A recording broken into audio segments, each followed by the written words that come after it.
Ma fille m'a appelé un mercredi après-midi et m'a dit « Ne venez pas, papa. La famille veut un mariage sans scandale. » Mon fils a ensuite envoyé un SMS avec un seul mot « Validé ».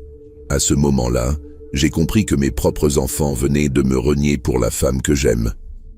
Avant de continuer, abonnez-vous à la chaîne et dites-moi dans les commentaires d'où vous nous regardez. Laissez-moi vous raconter comment j'en suis arrivé là. Je m'appelle Claude Rivel, j'ai 74 ans. Et pendant 50 ans, j'ai travaillé comme ouvrier dans une imprimerie à Bordeaux. Ma première épouse, Denise, est morte il y a 5 ans d'un cancer. 52 ans de mariage, 2 enfants, Marie et Luc, 4 petits-enfants. Je pensais avoir été un bon père. Je me trompais. Tout a commencé il y a 2 ans quand j'ai rencontré Fatima. Elle avait 66 ans à l'époque, moi 72. C'était dans un cours de jardinage à la mairie du quartier. Je venais de perdre Denise depuis 3 ans et je tournais en rond chez moi. Les enfants me disaient de sortir un peu, alors j'ai suivi leurs conseils. Fatima était là, avec ses cheveux gris attachés dans un foulard coloré, en train de rempoter des géraniums. Elle m'a souri quand je me suis assis à côté d'elle. Une dame marocaine, retraitée comme moi, veuve aussi depuis 4 ans. Son mari était menuisier. Elle parlait français avec un léger accent qui me rappelait ma collègue Aïcha à l'imprimerie. On a commencé à discuter de tout et de rien.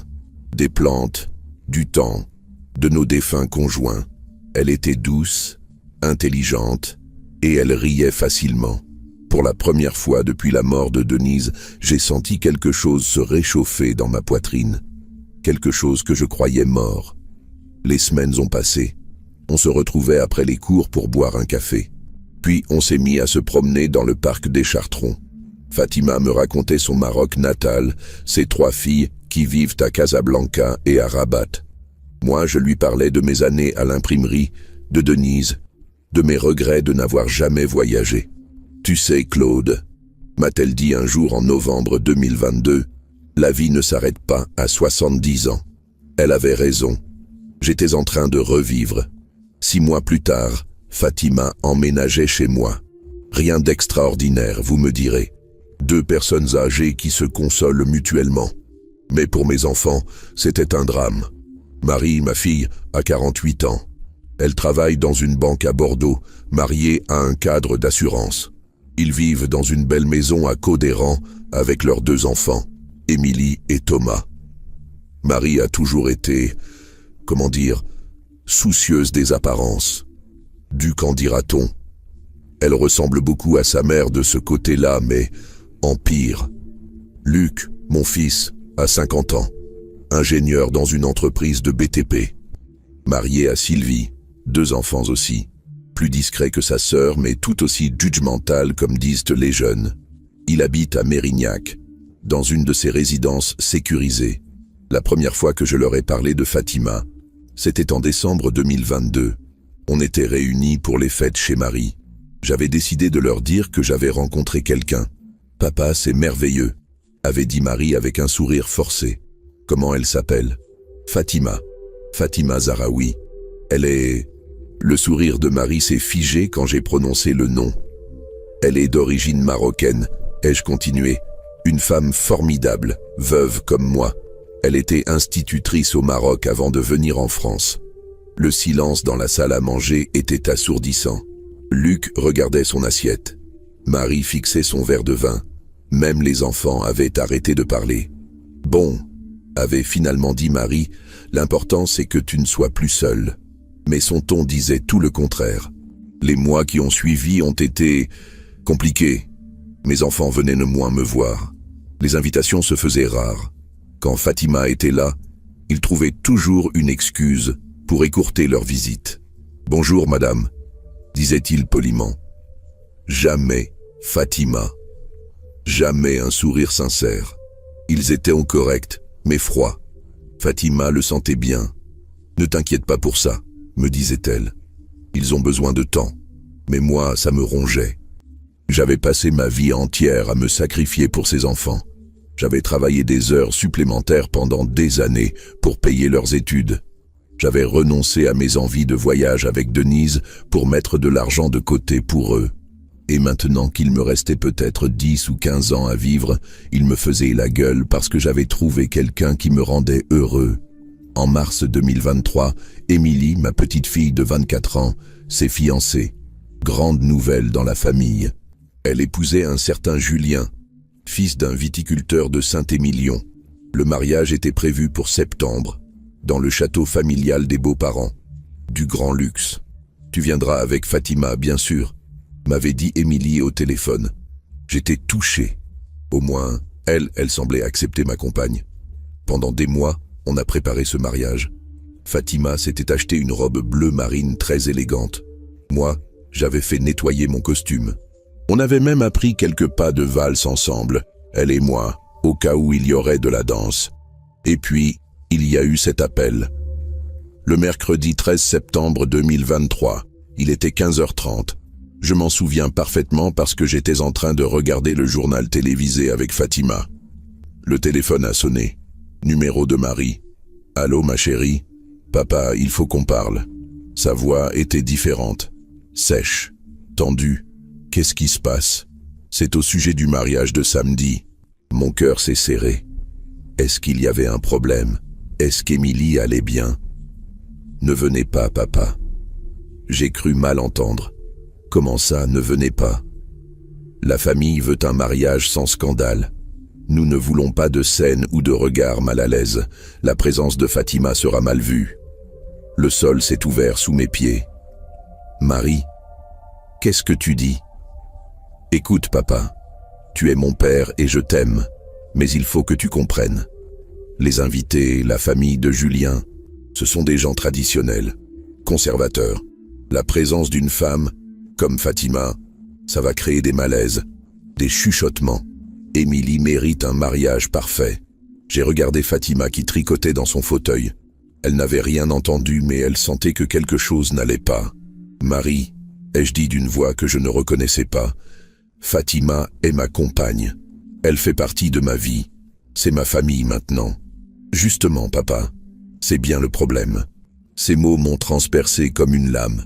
Tu es en train de me dire que ma propre fille a honte de moi. Ne dramatise pas.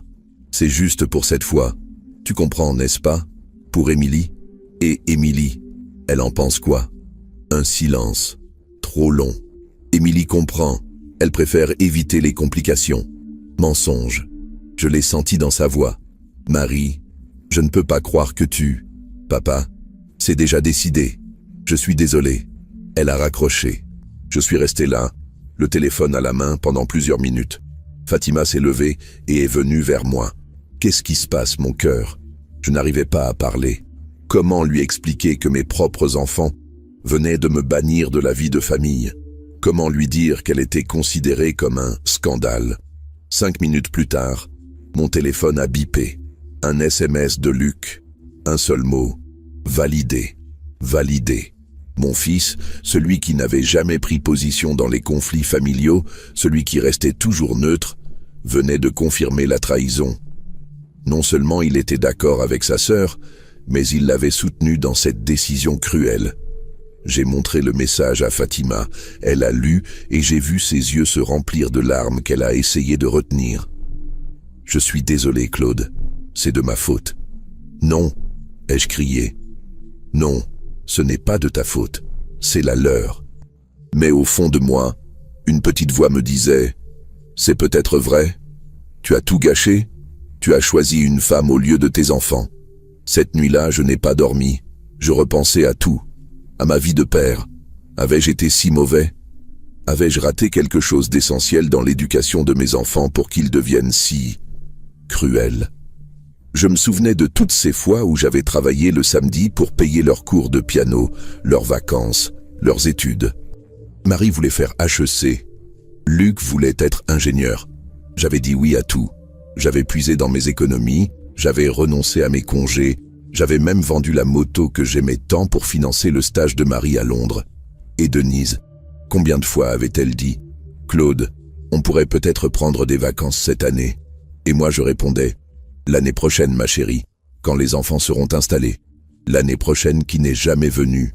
Denise est morte sans avoir vu l'Écosse qu'elle rêvait de visiter, sans avoir fait ce voyage en Normandie qu'elle voulait tant. Parce que moi, j'étais obsédé par l'idée d'être un bon père pourvoyeur.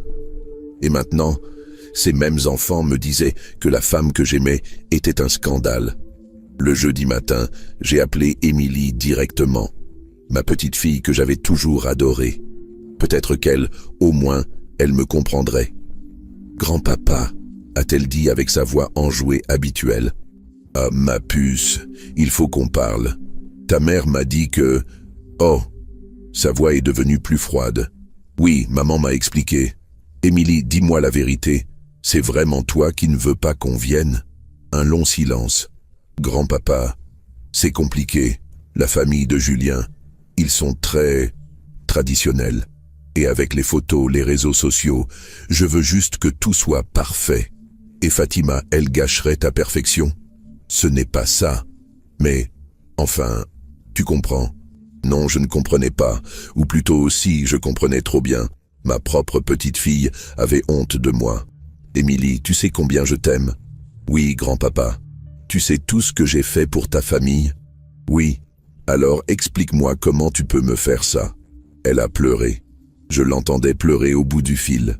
Je suis désolé, grand-papa. Vraiment. Mais c'est mon mariage. C'est le plus beau jour de ma vie.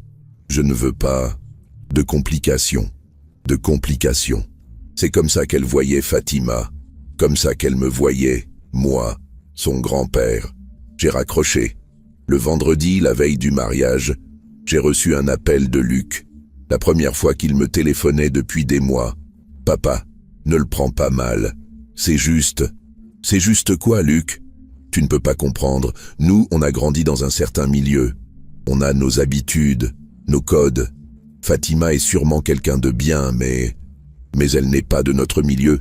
C'est ça que tu veux dire? En quelque sorte, oui. Mon fils, mon propre fils était en train de me faire un cours sur les codes sociaux. Lui qui avait épousé Sylvie, fille d'épicier de Libourne, quand ses beaux-parents à elle trouvaient qu'un ouvrier imprimeur, ce n'était pas assez bien pour leur fille. Luc, qui t'a payé tes études? Papa. Qui t'a acheté ta première voiture? Qui a donné l'apport pour votre maison? Papa, arrête. Non, je n'arrête pas.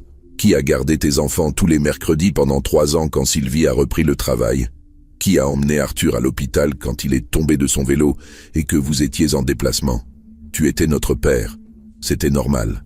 Normal. C'était normal que je donne tout. Et normal aussi que eux, ils ne me donnent rien en retour. Et maintenant, Luc, maintenant que j'ai 74 ans, que j'ai envie d'être heureux avec une femme qui m'aime, qu'est-ce qui est normal? Papa, s'il te plaît. Non. Tu m'as déjà donné ta réponse. Validé, tu te souviens? J'ai raccroché. Cette nuit-là, Fatima et moi, on a parlé jusqu'au petit matin. Elle voulait qu'on se sépare. Claude, je ne veux pas que tu perdes tes enfants à cause de moi. Fatima, mes enfants, je les ai déjà perdus. Ils ne m'aiment pas.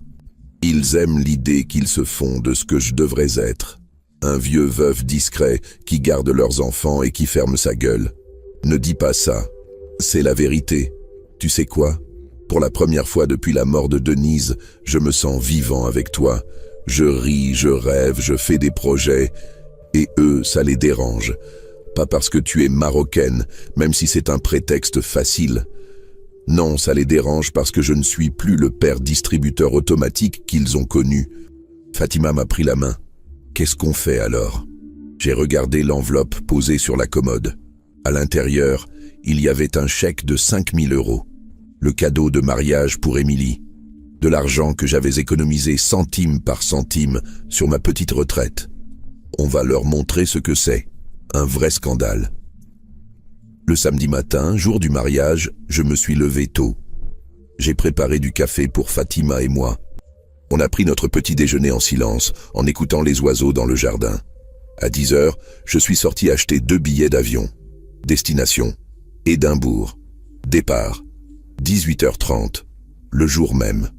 L'Écosse, a dit Fatima. Pourquoi l'Écosse? Parce que Denise en rêvait, et que maintenant, c'est nous qui allons la voir. L'argent du cadeau de mariage d'Émilie venait de financer notre lune de miel.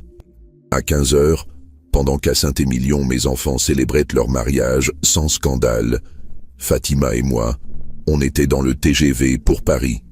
Direction Charles de Gaulle. Avant de monter dans l'avion, j'ai fait quelque chose que je n'avais jamais fait de ma vie. J'ai ouvert un compte Instagram, j'ai pris une photo de nous deux dans l'aéroport, souriant, avec nos sacs de voyage. Et j'ai écrit « Le plus grand scandale n'est pas qui vous aime, mais qui refuse de vous aimer pour ce que vous êtes. » Direction les Highlands écossais avec ma Fatima, envolée vers le bonheur. J'ai tagué Marie et Luc, et j'ai appuyé sur « Publier ». Mais ça, c'était juste le début de ce qui allait se passer. L'avion a décollé à 18h30 précise. Pendant que mes enfants trinquaient au champagne dans leur château de Saint-Émilion, Fatima et moi, on survolait la Manche direction l'Écosse.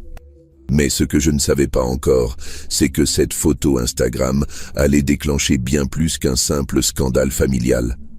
Elle allait révéler des vérités que j'étais loin d'imaginer.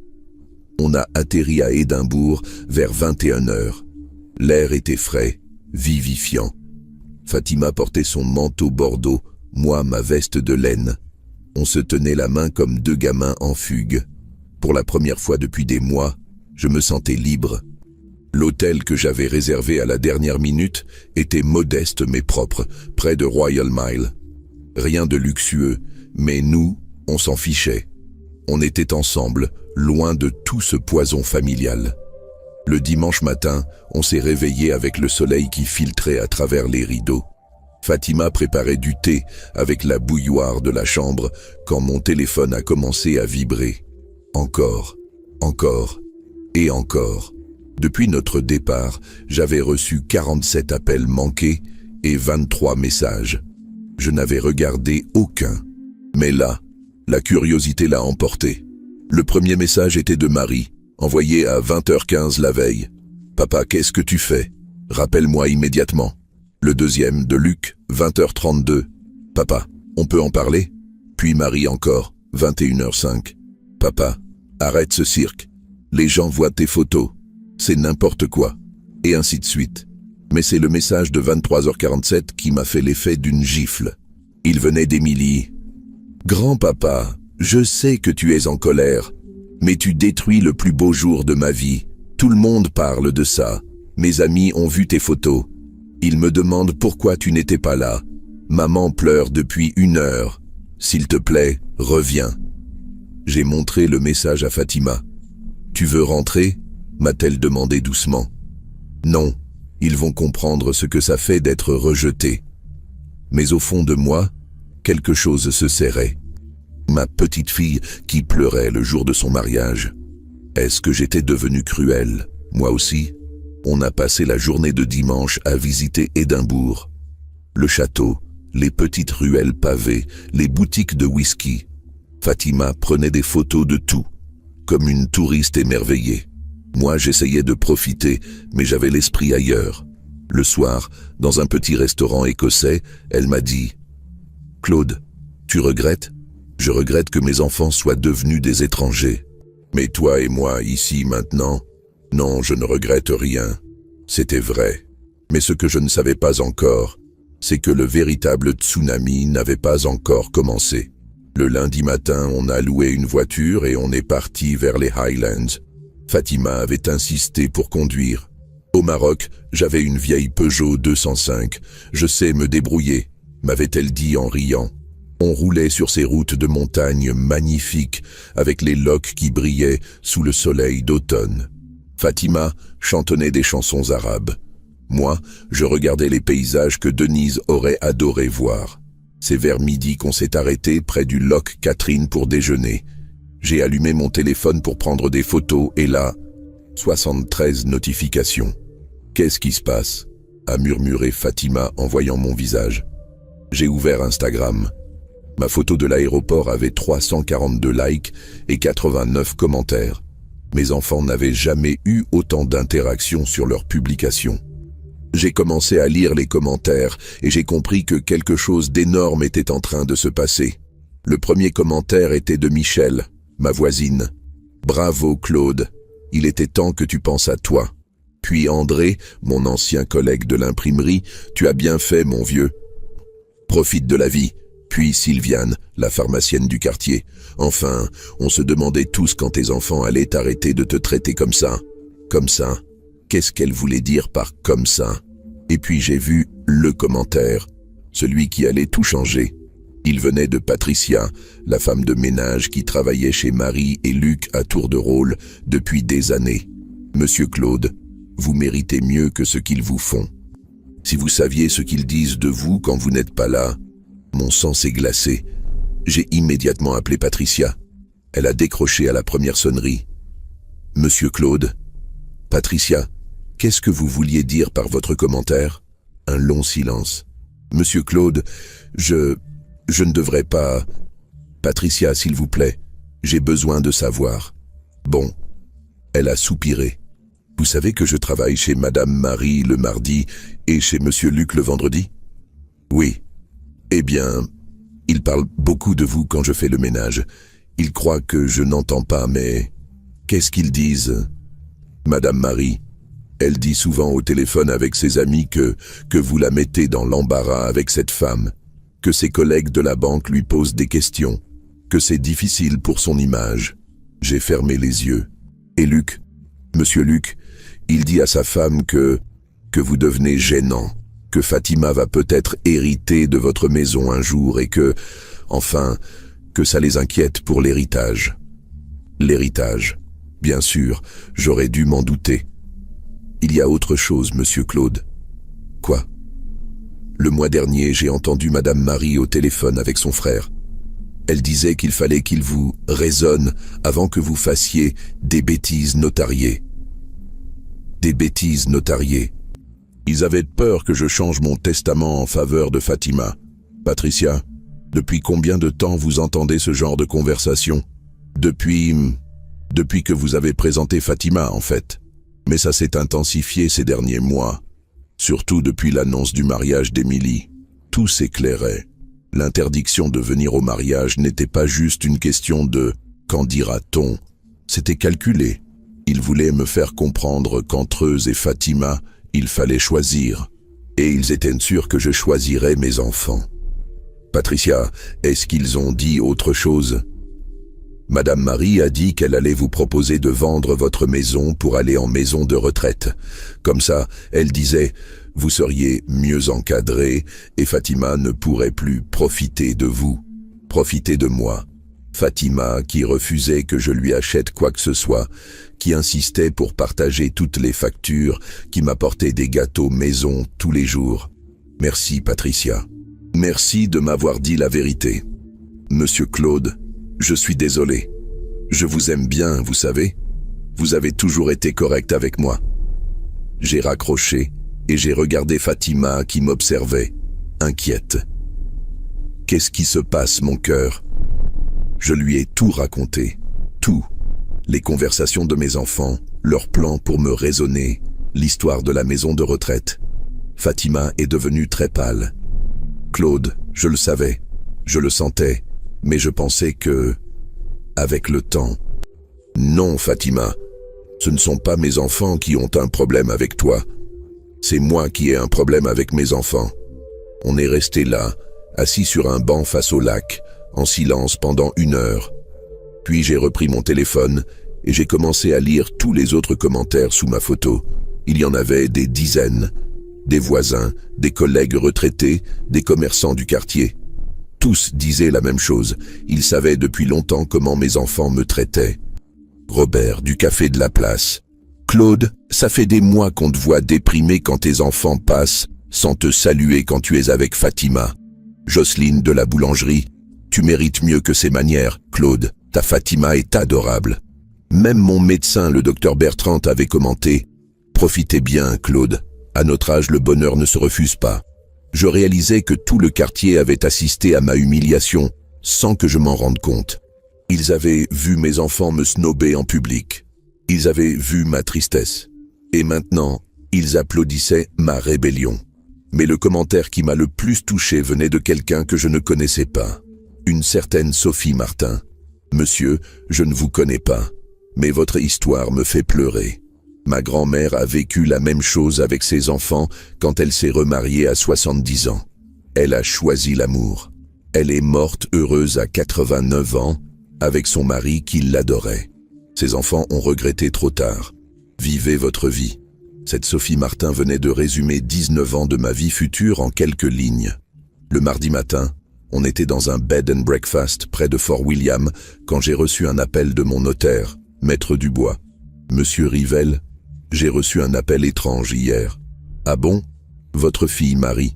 Elle voulait prendre rendez-vous pour discuter de votre succession.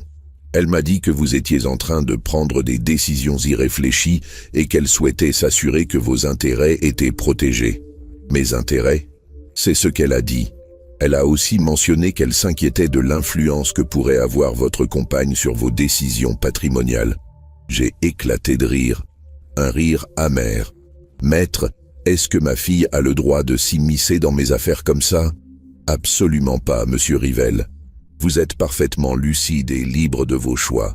Mais puis-je vous demander si vous envisagez des modifications de votre testament ? Pourquoi cette question ? Parce que si c'est le cas, il serait sage de le faire rapidement et dans les règles avant que vos enfants ne tentent d'autres démarches. D'autres démarches ?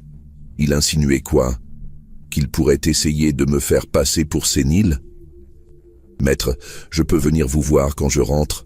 Bien sûr. Quand rentrez-vous ? Dans une semaine. Parfait. Et monsieur Rivelle ? Oui ? Profitez bien de vos vacances. Après avoir raccroché, j'ai expliqué la situation à Fatima. Elle était horrifiée. Ils vont vraiment jusqu'à là ? Apparemment, oui. Claude, je ne veux pas être la cause de... Stop, j'ai crié. Tu n'es la cause de rien. Tu es la victime de leur cupidité, comme moi. C'est là qu'elle s'est mise à pleurer. Pour la première fois depuis qu'on se connaissait, j'ai vu Fatima craquer complètement. Claude, j'ai 68 ans. Je n'ai jamais demandé à personne quoi que ce soit. J'ai élevé mes 3 filles seule après la mort de mon mari. J'ai travaillé comme institutrice pendant 35 ans. J'ai ma propre retraite, mes propres économies. Je ne veux rien de tes biens. Je sais, ma chérie, je sais. Alors pourquoi ils me haïssent comme ça ? Parce que je suis marocaine ? Parce que je ne suis pas assez bien pour leur père ? J'ai pris Fatima dans mes bras. Elle tremblait de colère et de chagrin. Ils te haïssent parce que tu me rends heureux. Et un père heureux, c'est un père qui ne se contente plus de donner sans recevoir. C'est un père qui a sa propre vie, ses propres besoins. Et ça les dérange. Cette nuit-là, dans notre petite chambre avec vue sur Ben Nevis, on a pris une décision. On n'allait plus subir, on allait agir. Le mercredi, j'ai commencé à passer des coups de téléphone. D'abord, j'ai appelé Patricia pour lui proposer de travailler exclusivement chez nous. 3 jours par semaine, mieux payé qu'actuellement. Elle a accepté immédiatement. Vous savez, monsieur Claude, ça fait longtemps que j'avais envie de leur dire ce que je pensais à vos enfants. Maintenant, je ne travaille plus pour eux, je peux le faire. Ensuite, j'ai appelé mon cousin René à Toulouse. René que je n'avais pas vu depuis des années, mais avec qui j'avais toujours gardé contact. Un homme d'affaires à la retraite, veuf lui aussi depuis peu. Claude, mon vieux, comment ça va ? René, il faut que je te raconte quelque chose. Je lui ai tout expliqué. L'histoire avec Fatima, mes enfants, le mariage, notre escapade en Écosse. Putain, Claude, excuse-moi mais tes gamins, ils sont devenus des salopards. C'est à peu près ça, oui. Et qu'est-ce que tu vas faire ? C'est justement pour ça que je t'appelle. René, tu te souviens de ta belle-sœur Martine ? Celle qui travaille dans l'immobilier de luxe ? Oui, pourquoi ? J'ai envie de vendre ma maison de Bordeaux et d'acheter quelque chose de plus petit. Quelque part où Fatima et moi, on serait tranquilles. Non, tu veux leur couper l'herbe sous le pied ? Intelligent. Exactement. Ils veulent que j'aille en maison de retraite ? Parfait. Je vais acheter un bel appartement dans une résidence senior avec piscine et clubhouse. Pour nous deux. Génial. Et ta maison de Bordeaux, elle vaut combien maintenant ? Dans les 400 000 €, je pense. Avec ça, tu peux te payer un palace dans une résidence senior. Laisse-moi appeler Martine. Le jeudi, Martine m'avait déjà envoyé par mail les photos de 5 résidences seniors dans la région de Toulouse. Des endroits magnifiques, avec des appartements tout équipés, des services à la carte, des animations, des jardins. J'ai montré les photos à Fatima. Claude, c'est magnifique.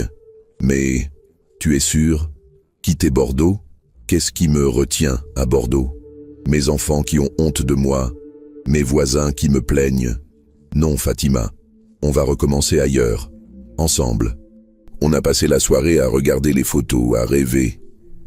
Pour la première fois depuis des mois, Fatima souriait vraiment. Le vendredi matin, j'ai reçu un appel de Marie. Le premier depuis notre départ. « Papa, il faut qu'on parle. »« Ah, maintenant tu veux me parler ? » ?»« Papa, arrête avec tes photos sur Instagram. Tout le monde en parle à Bordeaux, c'est gênant. »« Gênant pour qui ? Pour nous, pour la famille. »« Marie, je vais te dire quelque chose et tu vas bien m'écouter. »« Oh ben, papa. » Non, cette fois, c'est moi qui parle. J'ai 74 ans. J'ai passé 50 ans de ma vie à travailler pour vous élever. J'ai tout sacrifié pour que vous ayez ce que vous vouliez. Et maintenant, vous me traitez comme un vieux con gênant parce que j'ai trouvé l'amour? Ce n'est pas ça. Si, c'est exactement ça. Et tu sais quoi? J'ai pris une décision. Je vends la maison. Silence. Tu vends la maison? Oui. Je déménage avec Fatima dans une résidence senior près de Toulouse, loin de vous, loin de votre mépris. Papa, tu ne peux pas. Je peux, Marie, je peux et je vais le faire, parce que cette maison, elle est à moi, comme ma vie, comme mes choix. Et l'héritage, et nous.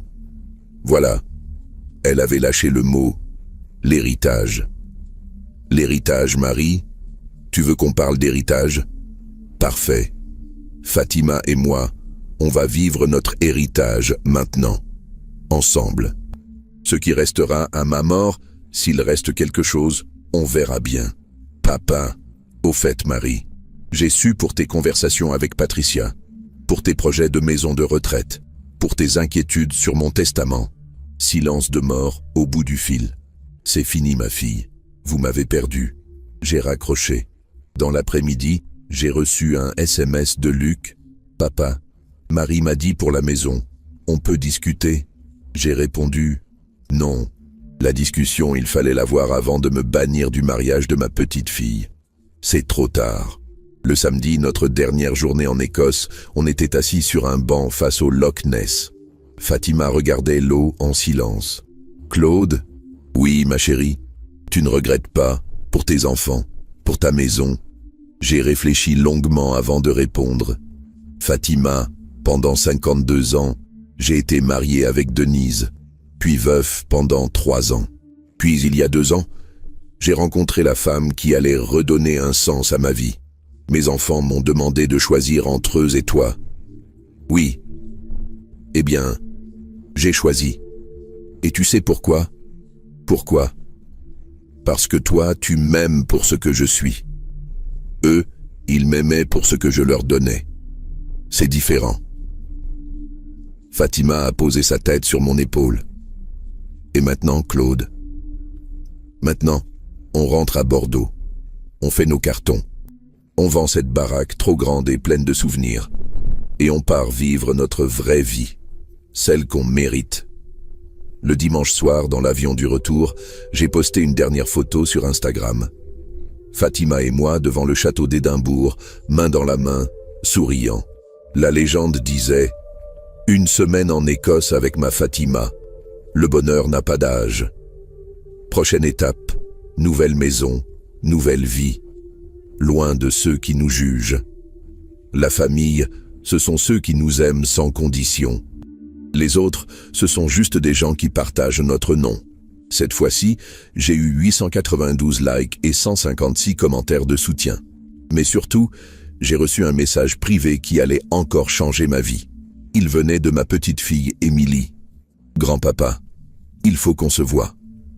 J'ai des choses importantes à te dire sur maman et papa Luc. Des choses que tu ne sais pas. Des choses que je ne savais pas, après tout ce que j'avais déjà découvert. En atterrissant à Bordeaux, j'ai compris que le véritable tsunami n'avait pas encore commencé. Le lundi matin, 25 septembre 2023, on était de retour à Bordeaux. L'appartement sentait le renfermer, mais Fatima a immédiatement ouvert toutes les fenêtres. On va faire du ménage dans cette maison, m'a-t-elle dit, dans tous les sens du terme. Elle ne savait pas à quel point elle avait raison. À 14 heures, j'ai reçu un appel d'Émilie. « Grand-papa, tu peux me recevoir. Il faut absolument qu'on parle. »« Bien sûr, ma puce, tu viens quand tu veux. Maintenant, maman ne sait pas que je t'appelle. Viens. » 1 heure plus tard, Émilie sonnait à ma porte. Mais quand j'ai ouvert, j'ai eu un choc. Ma petite fille de 24 ans avait les yeux rouges, les traits tirés. Elle ressemblait à quelqu'un qui n'avait pas dormi depuis des jours. « Émilie, qu'est-ce qui se passe ?» Elle s'est effondrée dans mes bras en pleurant. « Grand-papa, j'ai tout gâché, tout !» Fatima s'est approchée doucement et a posé une main sur l'épaule d'Émilie. « Viens t'asseoir, ma chérie. Je vais faire du thé. » On s'est installé dans le salon. Émilie n'arrêtait pas de pleurer. « Grand-papa, tu vas me détester quand tu sauras. »« Émilie, regarde-moi. » Elle a levé les yeux. « Il n'y a rien au monde qui puisse me faire te détester. Tu es ma petite fille, raconte-moi tout. » Elle a respiré profondément. « Le jour de mon mariage, quand maman t'a appelé pour te dire de ne pas venir, oui, je n'étais pas au courant. Mon cœur s'est arrêté. Comment ça, pas au courant? Maman et papa Luc avaient tout organisé dans mon dos. Ils m'ont dit que tu avais décidé de ne pas venir parce que tu boudais à cause de Fatima. Je suis resté bouche bée. Émilie, tu veux dire que... Oui, moi je t'attendais.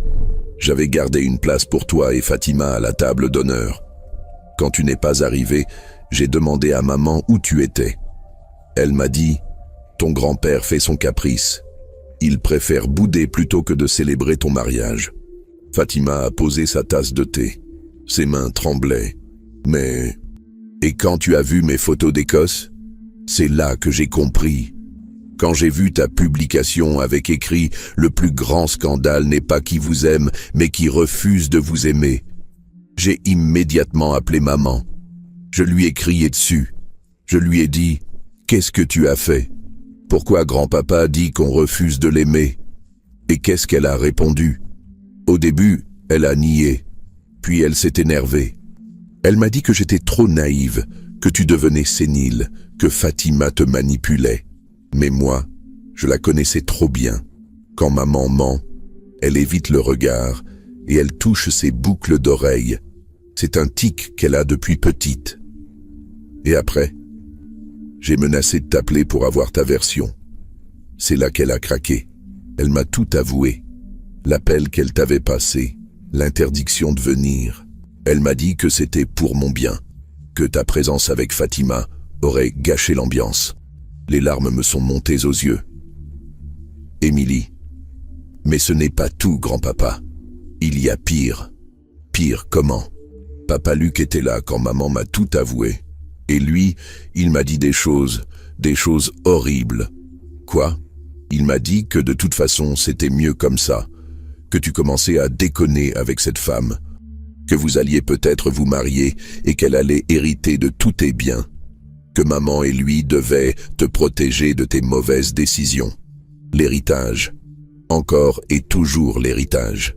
Et puis papa Luc a dit quelque chose qui m'a révolté. Quoi? Il a dit, de toute façon à son âge, Claude n'en a plus pour très longtemps.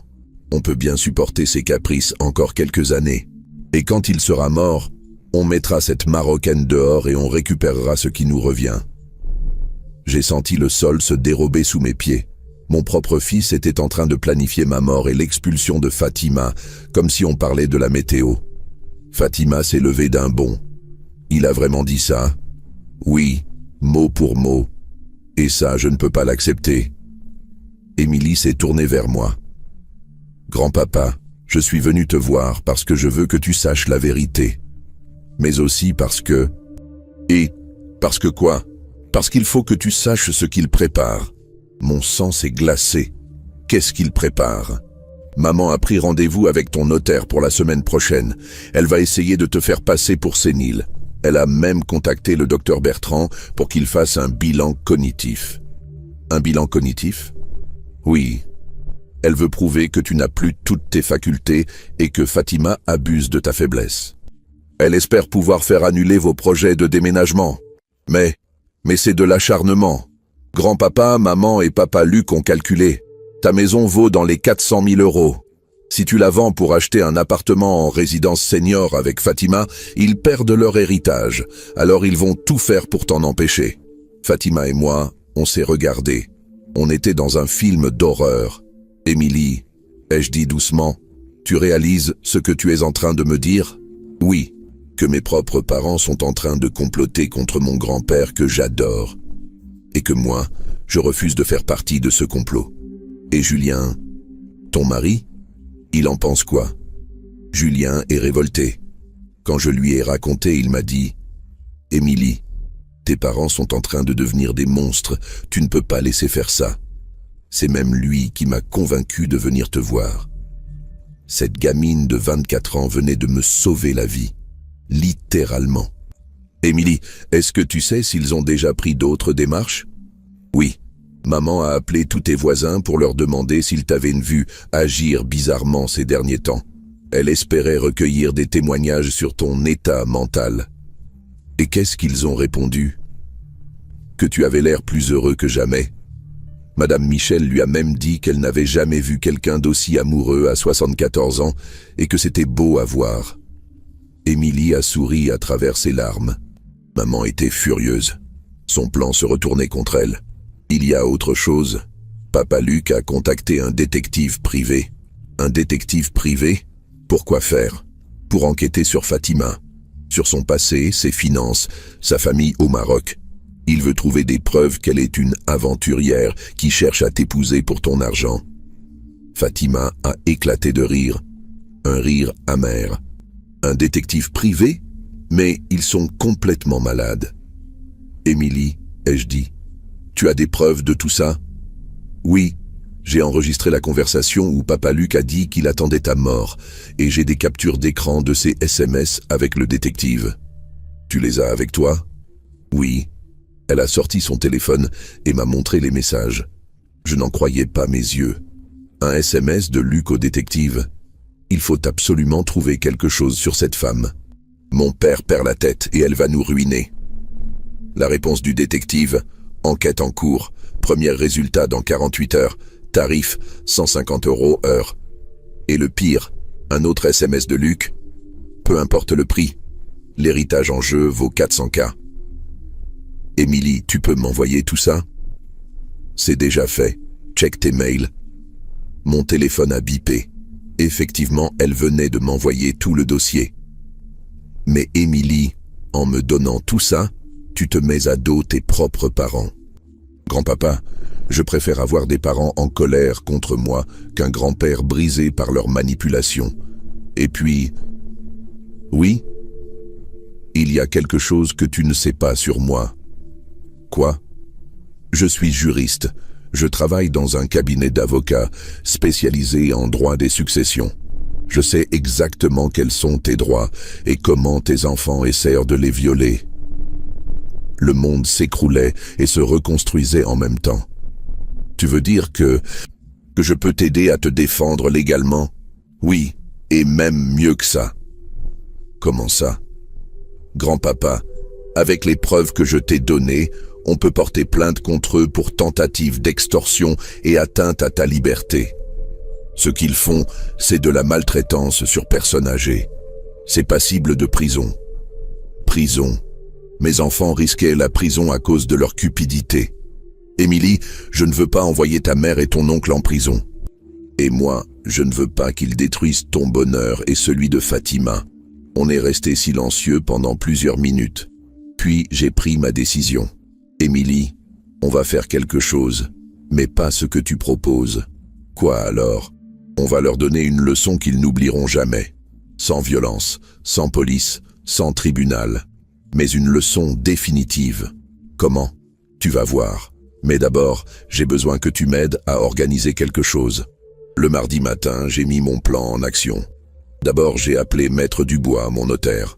Maître, j'ai appris que ma fille avait essayé de prendre rendez-vous avec vous.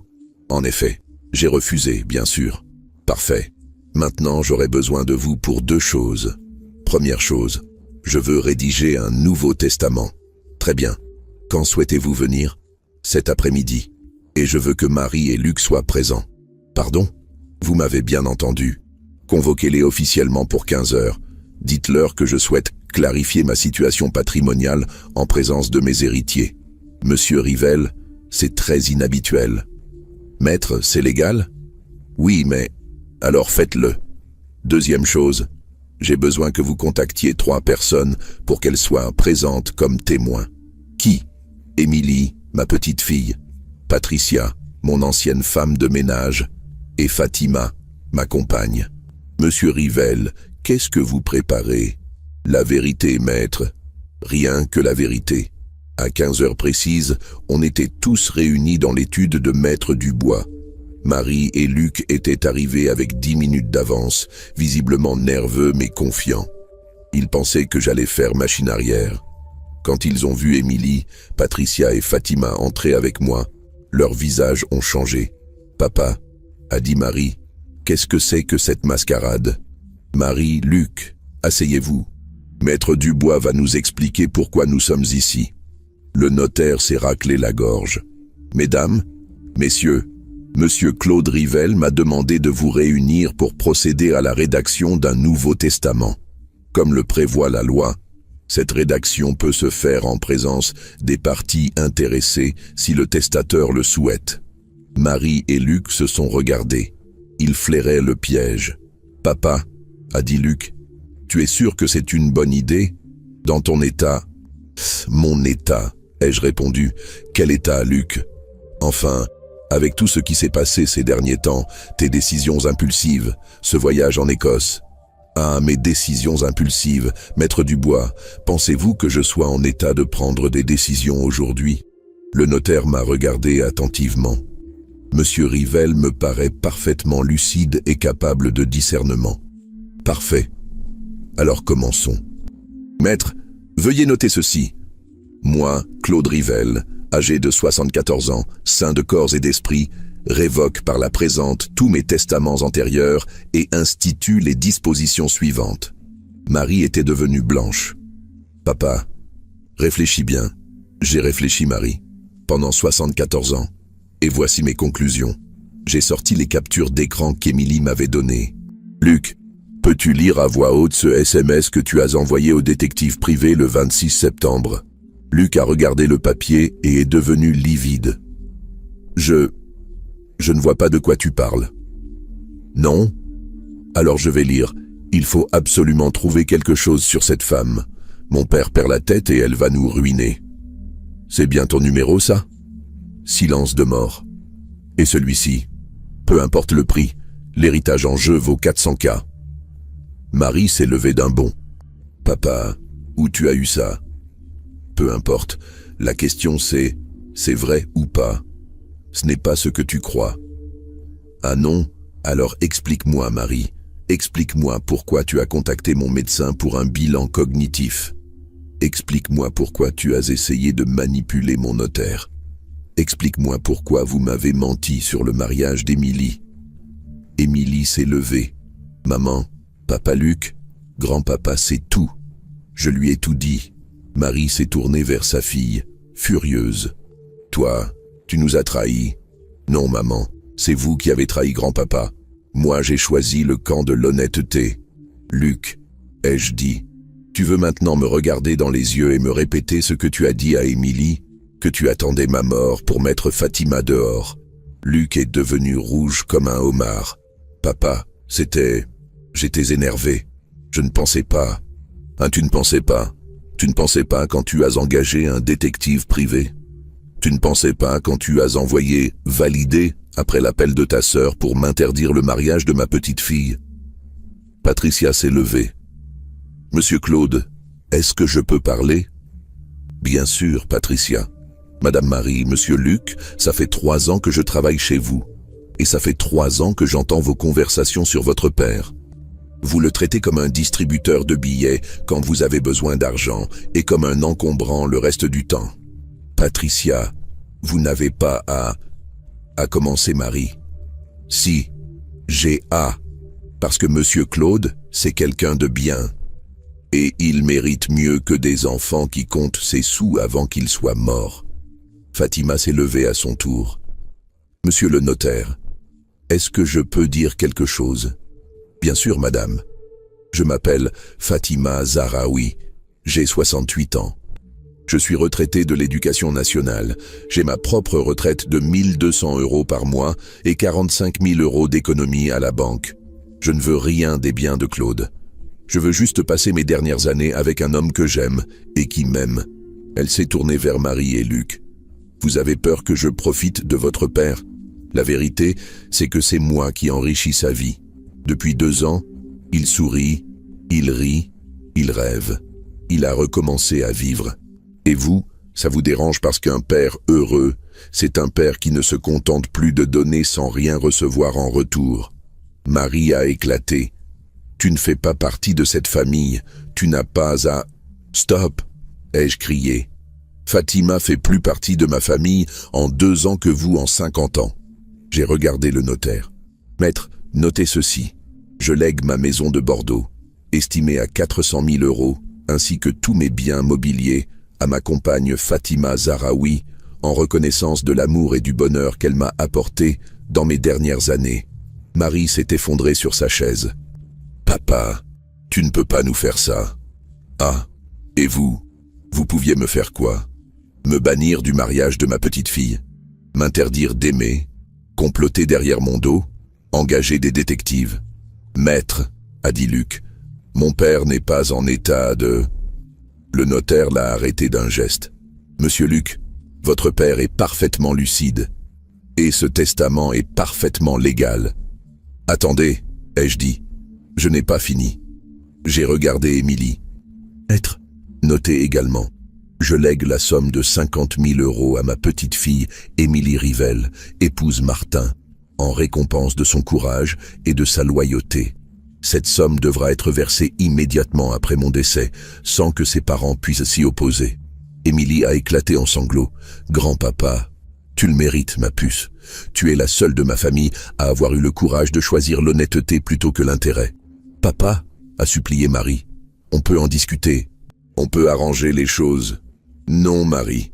Il est trop tard. Vous avez fait vos choix. Moi, j'ai fait les miens. Maître, a dit Luc, ce testament peut être contesté. Sur quelle base? A répondu le notaire. Votre père est lucide. Les témoins sont présents. Les motivations sont clairement exprimées. Ce testament est inattaquable. Papa, a murmuré Marie, on est tes enfants. Marie, être mes enfants biologiques ne vous donne pas le droit de me manquer de respect. L'amour et l'héritage, ça se mérite. Je me suis levé. Maître, pourriez-vous ajouter une dernière clause? Bien sûr.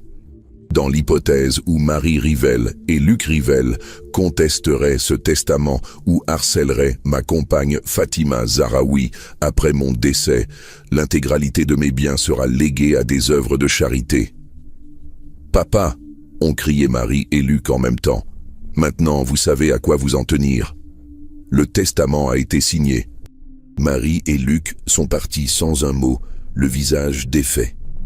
Patricia m'a serré la main. Monsieur Claude, vous avez eu du courage. Émilie m'a embrassé. Grand-papa, je suis fier de toi. Fatima et moi, on est rentrés à la maison, main dans la main. Le soir, j'ai posté une dernière publication sur Instagram. Aujourd'hui, j'ai réglé mes comptes avec 50 ans de lâcheté. J'ai choisi l'amour plutôt que les liens du sang qui m'empoisonnaient. Fatima et moi partons demain visiter notre future résidence senior près de Toulouse. Nous commençons enfin notre vraie vie. Cette publication a eu 1247 likes et 398 commentaires de soutien. Mais le plus beau commentaire venait de Julien, le mari d'Émilie. Monsieur Claude, Émilie et moi, on vous admire. Vous nous donnez une leçon de vie et de courage. On viendra vous voir souvent dans votre nouvelle maison. Le mercredi matin, on a pris la route pour Toulouse avec nos valises et nos rêves. Marie et Luc ne m'ont jamais rappelé. 6 mois plus tard, on s'installait dans un magnifique appartement de 80 mètres dans une résidence senior avec piscine, bibliothèque et jardin. Fatima a planté des géraniums sur notre terrasse. Moi, j'ai appris à jouer au bridge avec nos nouveaux voisins. Émilie et Julien viennent nous voir tous les mois. Ils nous ont annoncé qu'ils attendent un bébé. Mon premier arrière-petit-enfant naîtra en juin. Et contrairement à ses parents, il aura un grand-père heureux. Patricia travaille maintenant pour une dame âgée du quartier qui apprécie ses services. Elle m'envoie des nouvelles de Bordeaux de temps en temps. Paraît-il que Marie et Luc ont dû vendre la belle maison de Codéran. Ils ont des difficultés financières depuis que papa ne dépanne plus. La maison de Bordeaux a été vendue 420 000 €, plus que prévu. Fatima a insisté pour qu'on place cet argent sur un compte commun. Comme ça, dit-elle en riant. S'il m'arrive quelque chose, tu récupères tout et tes enfants ne peuvent rien dire. Hier soir, Fatima tricotait dans son fauteuil et moi je regardais les infos à la télé. Elle m'a dit « Claude, tu regrettes quelque chose ?» J'ai réfléchi longuement. Oui, je regrette d'avoir attendu 72 ans pour comprendre que l'amour véritable, c'est celui qui vous accepte sans condition. Et d'avoir gâché 50 ans à essayer de mériter l'amour d'enfant qui ne voyait en moi qu'un distributeur automatique. Et maintenant,